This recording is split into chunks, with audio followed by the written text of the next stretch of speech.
नमस्कार। आज मी तुम्हाला लोणचं बनवून दाखवणार आहे कैरीचं। हे बघा, अशा मी कैऱ्या घेऊन आलेली आहे। हे आमच्या म्हणजे जंगलातल्याच आंब्यावरच्या कैऱ्या आहेत, झाडावरच्या काढून आणलेल्या आहेत ताज्या। आता या धुवून मी पुसून घेतलेल्या आहेत आणि त्यास मी आता हे छोटे छोटे तुकडे केलेले आहेत। हे बघा, असे छोटे तुकडे करायचे। ह्या पारंब्या पण त्याच्यातच ठेवायच्या। आता मी त्याला मीठ आणि हळद लावून घेणार आहे। पहिला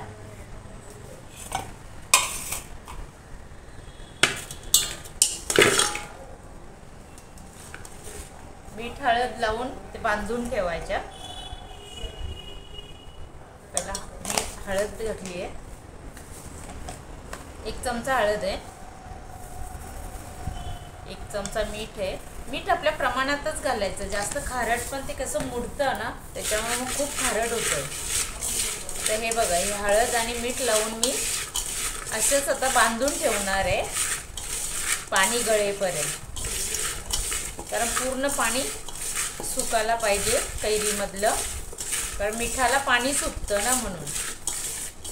हे बघा, आता असं पूर्ण मीठ लावून घेतलेलं आहे, हळद आणि मीठ। आता बांधून ठेवते चांगल्या कपड्यामध्ये, कॉटनच्या। आता हे बघा, मी पूर्ण कपड्यामध्ये काढून घेते।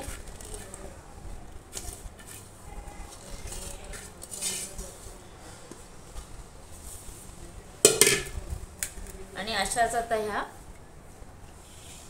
चांगल्या बांधून ठेवायच्या।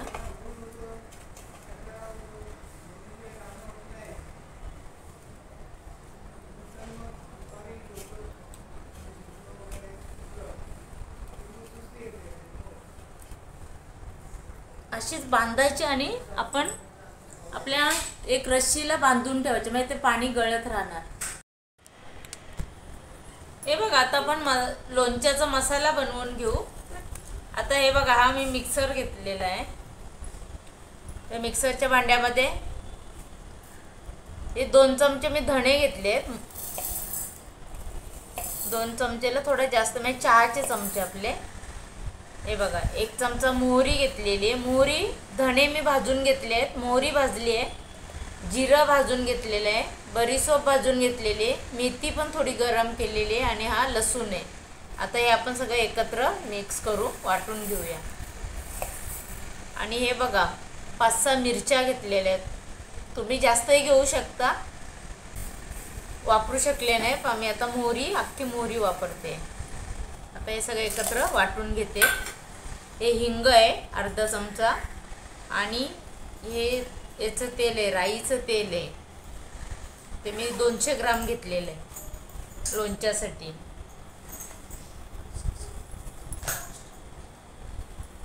आता हे सगळं एकत्र वाटून घेऊया। हा बघा, आता आपला हा मसाला वाटून झालेला आहे, असं जाडसर वाटायचा। हे सगळं असं भाजून घेतलं ना, छान असं लोणच्याला चव सुद्धा येते, कारण मसाला ग्रेव्ही असलेला तो लोणचं, आणि खायला चांगलं आणि टिकावाला पण चांगलं असतं।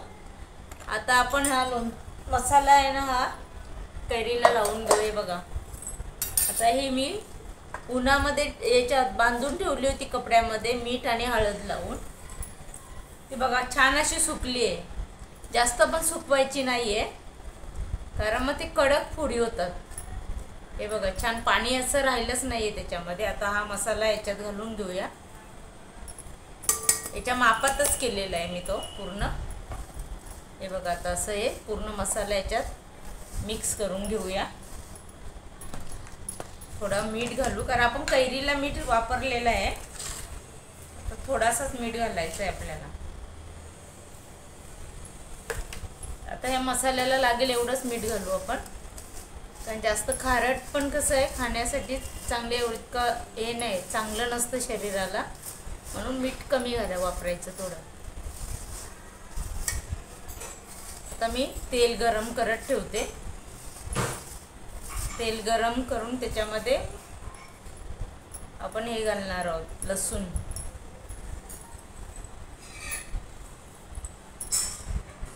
हे बघा, तेल छान तापलेलं आहे। आता मी लगेच त्याच्यामध्ये मी थोडं बंद करते, कारण वर येऊ शकतोय। याच्यात लसूण घालून घेऊया. पहिला हिंग घालते, त्याच्यानंतर लसूण घालून घेऊ, कारण लसूण उडण्याची शक्यता असते. हे बघा, 1 चमचा मोहरी घालते, डाळ घालते मोहरीची. पहिला आपण मोहरी वापरलेलीच आहे. आता याच्यामध्ये हे चांगलं तेलामध्ये भाजून घेऊ. हे बघा, छान असं गरम झालेलं आहे. आता हे बघा, आता हे छान असं गरम झालेलं आहे, ते घालून घेते.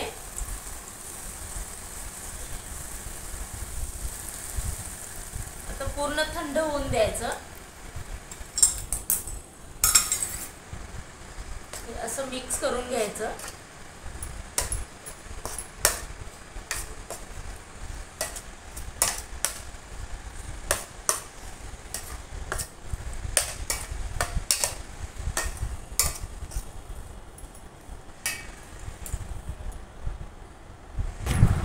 हे बघा, आता ही मी चिन्याची बरणी घेतलेली आहे, स्वच्छ पुसून घेतली ती. मग जरा ही पाणी वगैरे राहता कामा नये. आता हे आपण लोणचं बनवलेलं आहे ना, ते मी याच्यात भरून घेते. पूर्ण थंड झालेलं आहे.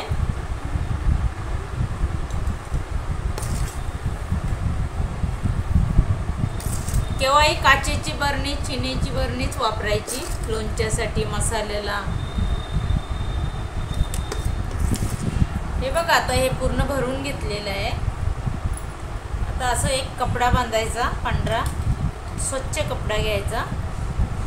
असं बांधून आपण 2-3 दिवस ना असं उन्हामध्ये ठेवायचं. कारण का, हे कॉटनच्या कपड्याने जे पाणी, म्हणजे त्याच्या लोणच्यामध्ये जे पाणी असतं ना, ते पाणी वर असं उडून जात आहे. म्हणून आपण हे आता 2-3 दिवस उन्हामध्ये ठेवू आणि मग ठेवून द्यायचं व्यवस्थित. हा व्हिडिओ जर आवडला असेल तर लाईक करा, शेअर करा, सबस्क्राईब करा, कमेंट करा. धन्यवाद.